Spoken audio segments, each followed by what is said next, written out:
Ponte en contacto conmigo a través de Facebook, Instagram o Twitter. Remedios preciosos contra las artimañas de Satanás. Capítulo 6. 6 cosas que debes saber sobre el sufrimiento. Satanás conduce a los creyentes al pecado, haciéndoles ver que los que tratan de santificarse sufren mucha oposición y dificultades.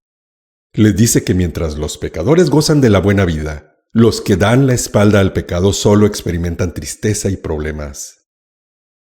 Satanás les insiste en que por ser justos y santos tendrán problemas.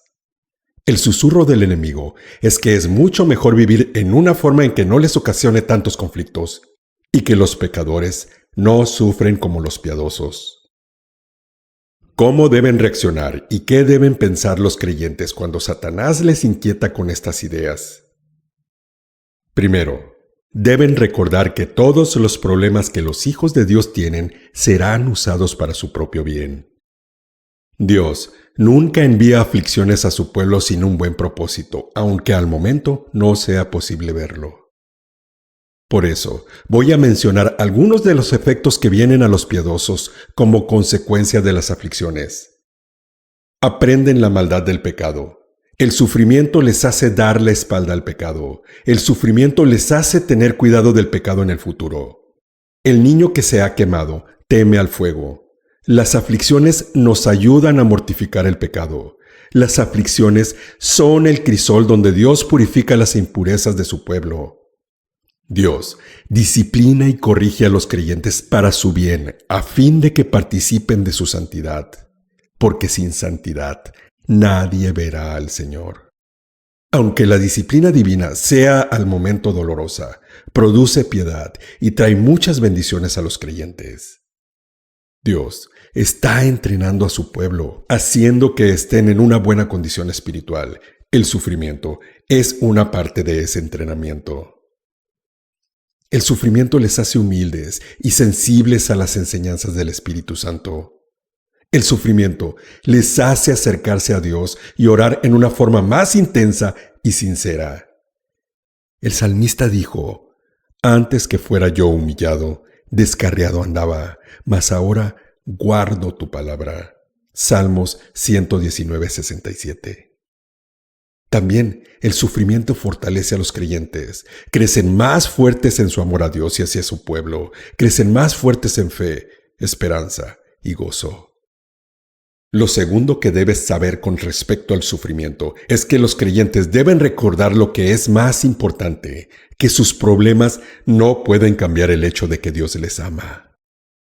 Las aflicciones pueden resultar en el sufrimiento del cuerpo y de la mente y aún en perder la vida, pero no los pueden separar del amor de Dios.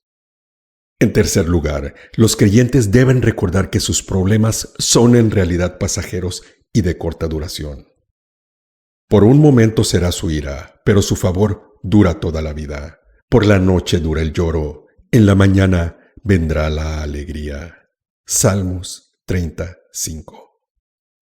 En realidad, hay muy poco tiempo entre el conocer la gracia de Dios en la tierra y el gozarse de la gloria de Dios en el cielo, porque aún un poquito y el que ha de venir vendrá y no tardará. Este breve tiempo de sufrimiento terminará pronto y los creyentes estarán con Cristo para siempre. Este tiempo de tormenta es el preludio de la calma eterna.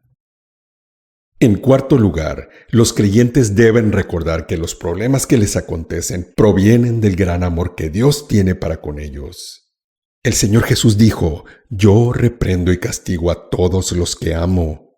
Apocalipsis 3:19. Dios está preparando a los creyentes para el cielo, y a veces esta preparación resulta dolorosa. Sin embargo, el hecho de que Dios está procurando que estén preparados para el cielo es prueba de que les ama grandemente. Quinto, los creyentes deben medir las aflicciones por el resultado espiritual y no por el dolor que ocasionan. Es necesario que veamos el propósito de Dios en nuestros sufrimientos. Por ejemplo, José sufrió en Egipto y fue encarcelado injustamente. No obstante, el propósito de Dios fue que por medio de José se salvara su familia. Del mismo modo, David fue rodeado de enemigos y estuvo en peligro constante al principio de su carrera. Sin embargo, llegó a ser rey y fue honrado por su pueblo. En ambos casos, fue el sufrimiento lo que condujo al cumplimiento del propósito de Dios. Esto nos enseña que los creyentes deben juzgar sus sufrimientos no por el dolor que producen, sino por sus resultados espirituales. La sexta cosa que debes saber con respecto al sufrimiento es que el propósito de Dios en las aflicciones nunca es para dañar o desesperar a los creyentes. Dios no quiere quebrantarlos o arruinarlos con la tristeza. Dios quiere probarlos y fortalecerlos. Su pensamiento nunca es destruirlos. Moisés les recordaba a los israelitas de este punto. Te acordarás de todo el camino por donde te ha traído Jehová tu Dios estos 40 años en desierto, para afligirte, para probarte, para saber lo que había en tu corazón, si habías de guardar o no sus mandamientos. Deuteronomio 8:2. Para probarte, ese fue el propósito de Dios, no para quebrantar o destruir. Finalmente, los creyentes siempre deben recordar que las tristezas y las miserias que acompañan al pecado siempre son más grandes y pesadas que las tristezas que acompañan a la santidad y a la piedad. La tristeza que el pecado acarrea no tiene nada de bueno en lo absoluto. No tiene ninguna esperanza, ningún buen propósito. Isaías dijo: pero los impíos son como el mar en tempestad, que no puede estarse quieto, y sus aguas arrojan cieno y lodo. No hay paz, dijo mi Dios, para los impíos. Isaías 27, 20 y 21. La tristeza que viene del pecado solo conduce a lo que es temible y terrible, es decir, al enojo justo y santo de Dios y su ira. No te pierdas el capítulo anterior de esta serie, ni tampoco el capítulo posterior. Y no olvides suscribirte al canal.